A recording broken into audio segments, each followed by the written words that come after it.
Lakini pia una kipi kingine cha kuambia hawa madereva ambao wamekuwa ni wakaidi hasa katika masuala ya usalama? Nirudi kwako Staff Sergeant Amini Idi.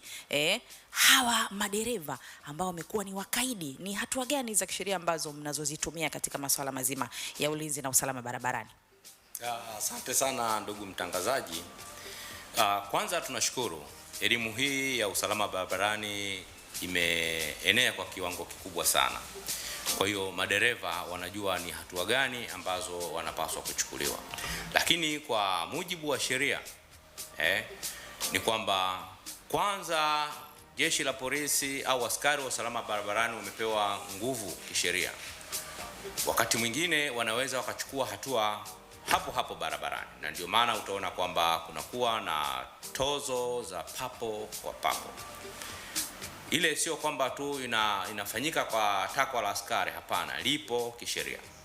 Na ndio maana yule ambaye anakuwa amevunja sheria ya usalama barabarani kwanza ataelezwa kosa lake.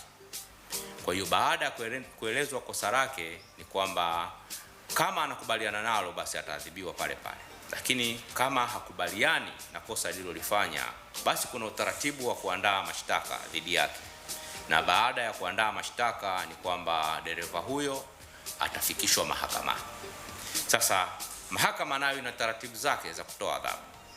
Kwa maana kwamba mahakama kuna adhabu za fine, kuna kifungo, au wakati mwingine anaweza akaonywa. Hayo yote yanategemea nguvu ya mahakama. Kwa hiyo hawa wote ambao wanavunja sheria hizi za usalama barabarani wategemea hayo. Wanaweza wakafikishwa mahakamani, wakalipa fine, au wakafungwa, au hivi vyote vikaenda kwa pamoja.